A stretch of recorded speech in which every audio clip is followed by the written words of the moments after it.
नमस्कार। बहुत सारे साधकों का यह प्रश्न होता है कि अप्सरा साधना हम इतने दिन से कर रहे हैं या ऐसे कर रहे हैं। किसी को 1 महीने हो गया है तो किसी को 21 दिन हो गया, किसी का 20 दिन हो गया, या 3 महीना या 6 महीने या 1 साल या 2 साल तक हो गए हैं लोग, फिर भी उनको अनुभव नहीं आ रहे हैं। तो उनका कहना रहता है कि गुरुदेव हम क्या ऐसा करें जिससे कि हमको अनुभव आना शुरू हो जाए या फिर हमारी साधना हमको सफलता मिल जाए। तो वैसे तो हमने ये बताया हुआ है अपने जो कि पिछले समय में जानकारियां हमने प्रकाशित किया, उनमें हमने बताया है कि अप्सरा साधना में क्यों अनुभव वगैरह नहीं होते हैं या सफलता नहीं मिलती साधना में, और उसका कारण क्या है। यहाँ हम आपको बता रहे हैं कि अगर नहीं हो रहे हैं अनुभव इत्यादि, बहुत परेशान है आप, सफलता नहीं मिल रही है और आपने किसी को गुरु भी नहीं बनाया है,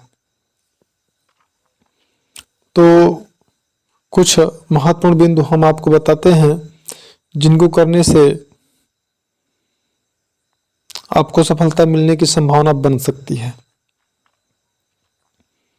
100% आपको सफलता मिल ही जाएगी, इस बात की मैं गारंटी नहीं दे रहा हूँ। मैं सिर्फ इतना बोल रहा हूँ कि हाँ, अगर ऐसा आपने किया तो संभावना बन सकती है कि आपको सफलता मिल जाए, जिसमें अब मान लीजिए आपका सामग्री ही ठीक नहीं है, मंत्र का उच्चारण ही आपका ठीक नहीं है, तो फिर आपको साधना में सफलता कहाँ मिलेगी। वैसे भी अगर गुरु नहीं है तो साधना में सफलता मिलने की संभावना बहुत कम रहती है। अप्सरा साधना बिल्कुल न के बराबर। तो यदि आप अप्सरा की साधना कर रहे हैं तो आप इसमें कुछ चीजें हम आपको बता रहे हैं जो महत्वपूर्ण हैं, उनको आप अपनी साधना में शामिल करके या वैसा करके आप साधना में सफलता प्राप्त करने की संभावना को बढ़ा सकते हैं।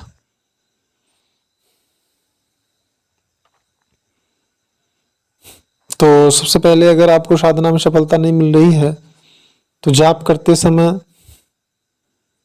आप प्रयास करें कि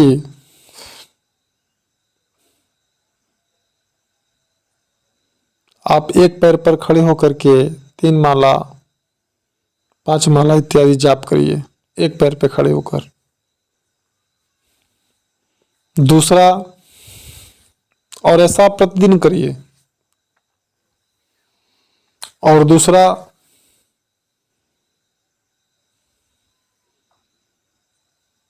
उपवास आप रखना शुरू करिए। साधना काल में आप उपवास रखिए, व्रत रखिए, भूमि शयन करिए, यानी खुद को तकलीफ दीजिए, अत्यंत कठोरता के साथ में साधना करिए। भोजन एक समय करिए, यदि भोजन करते हैं, उपवास नहीं रहते हैं, तो भोजन एक समय करिए। दूसरे समय भोजन न करके दूध इत्यादि का प्रयोग कर लीजिए।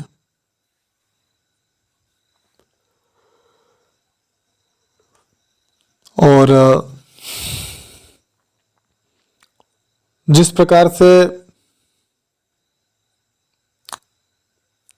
एक प्रेमी अपने दूसरे प्रेमी के बिछड़ जाने पर या दूर हो जाने पर तड़पता है, या जिस प्रकार के भाव उसके अंदर पैदा होते हैं, उसकी यादों में दिन रात वो बेचैन रहता है, ठीक इसी प्रकार से आप अपने अंदर भाव पैदा करिए संबंधित शक्ति के लिए, उसके साक्षात्कार के लिए, उसकी सफलता के लिए, उसके दर्शन के लिए।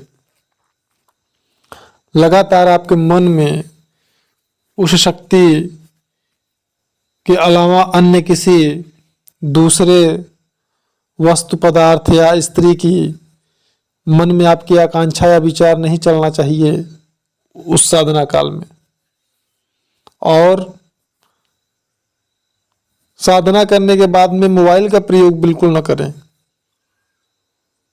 यदि करेंगे तो आपकी एकाग्रता आपकी भंग होगी, और करते भी हैं तो केवल और केवल उसी शक्ति से संबंधित वीडियोज इत्यादि देखने के लिए, और वो भी आप जिनके द्वारा, जिनके मार्गदर्शन में या जिनको आपने गुरु मान करके साधना किया, केवल उन्हीं के वीडियो देखिए, अन्य किसी के नहीं। मोबाइल पर किसी अन्य जो है महिला मित्र से इत्यादि से बात नहीं करना है। मोबाइल पर, व्हाट्सएप पर भी बात नहीं करना। साधना के बाद, साधना काल में जितना हो सके कम से कम बात करें किसी से भी। पूरा ध्यान आपका साधना पर ही होना चाहिए, और मंत्र का आपका मानसिक जाप चलते रहना चाहिए हर अवस्था में। इस प्रकार से, और अगर पास में कोई मंदिर इत्यादि है तो आप मंदिर जाइए, वहां पर जाकर भी 11 माला या 21 माला जितना संभव है वहां पर भी जाकर के आप जाप करिए अपने मंत्र का, जिस मंत्र से आप अप्सरा की साधना कर रहे हैं। और रात्रि काल में पूजा के बाद आप किसी पात्र में, किसी जो है अपने घर के छत पर कहीं भी आप जो है प्रसाद भोग रखिए, और देखिए सुबह में उसमें क्या क्रिया हो रही है। प्रसाद है या नहीं है, गायब हो गया या उसका कलर इत्यादि में परिवर्तन हो गया इत्यादि, इस प्रकार की चीजों को आप देखिए।